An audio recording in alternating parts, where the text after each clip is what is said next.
blast from the past. Remember when you laughed. Welcome to Big Kids TV Podcast, the podcast where we dive into the classics of children's television, whether they filled us with joy, wonder, or in some cases, a bit of quiet terror. Today we're exploring Tottie, the story of a doll's house. A beautifully crafted, yet surprisingly dark stop-motion series from the 1980s, with its haunting themes, unforgettable characters, and an emotional depth rarely seen in children's programming, Tottie has remained in the minds of those who watched it as kids. So settle in as we uncover the story behind this eerie, yet enchanting, small films production.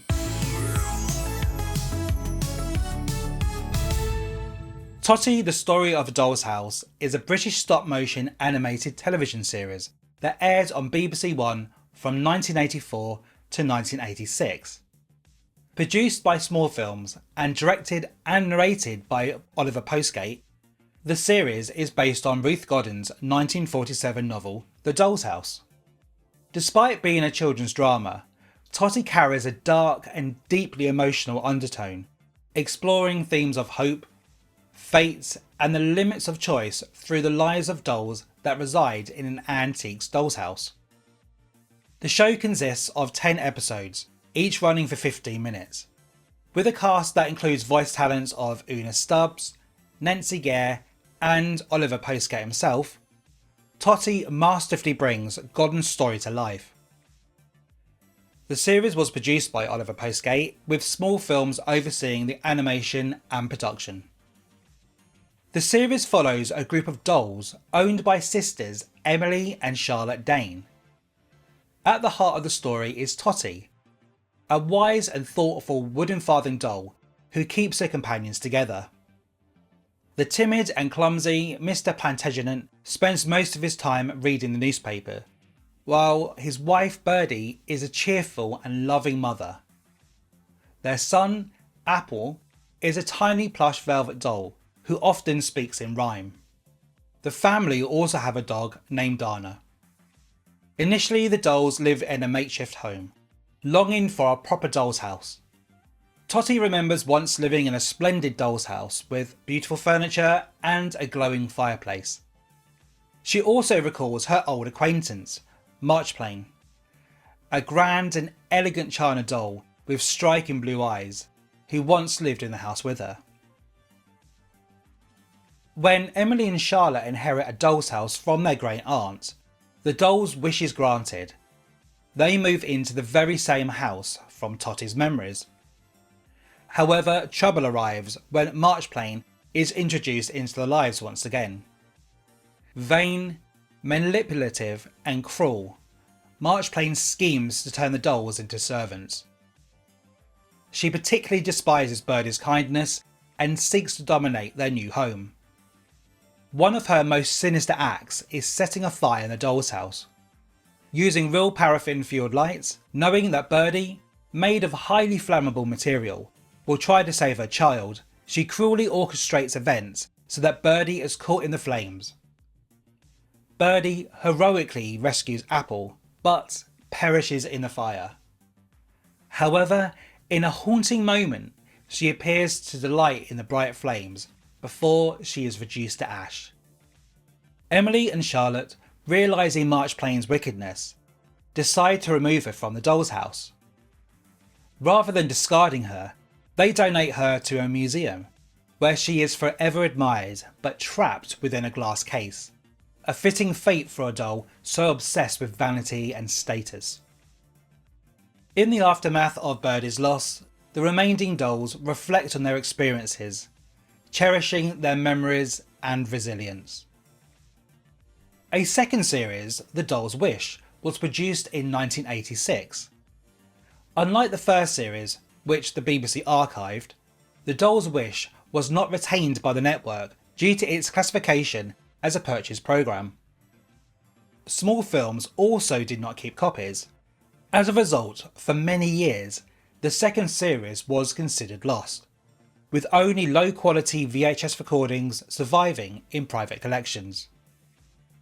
Fortunately, a faded VHS copy of the second series was restored by the Dragons Friendly Society, an organisation founded by Oliver Postgate and Peter Firming.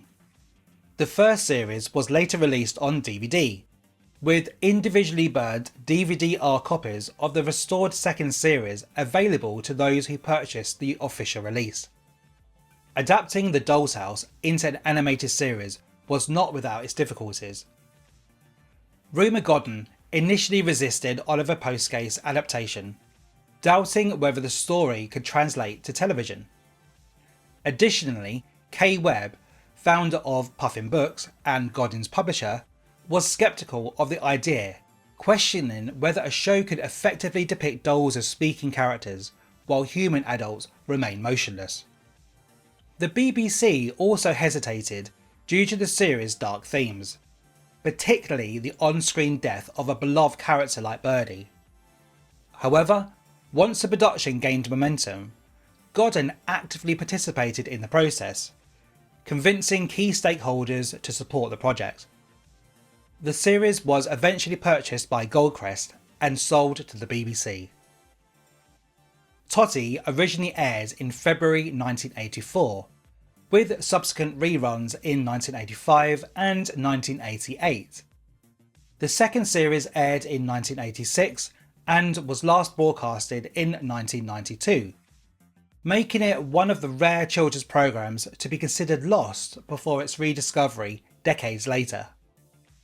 Despite its brief run, Tottie, the Story of a Doll's House remains a deeply memorable and unique entry into children's television history. Its storytelling, combined with Postgate's gentle yet poignant narration, allows the series to stand out as more than just a simple animated show. The tone, layered themes, and stop-motion animation solidified its place as a hidden gem of 1980s British animation. Trivia enthusiasts might note that at the end of the first series, the Magic Mouse organ from Bagpuss makes a brief appearance in the museum, a charming nod to another beloved small films production.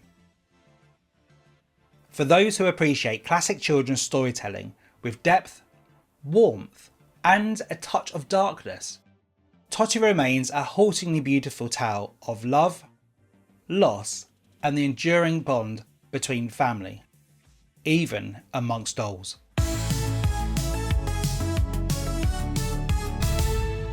Tottie, the Story of a Doll's House may have been a children's show, but its themes of fate, sacrifice, and resilience make it one of the most powerful pieces of television from this era. Whether you remember it fondly or are just discovering it now, there's no denying the impact of this quietly haunting masterpiece. Thanks for tuning in to Big Kids TV Podcast. Be sure to subscribe, leave a review, and join us next time as we uncover more gems from the golden age of kids TV. Big Kids TV Podcast, bringing back the blast from the past. Remember when you laughed?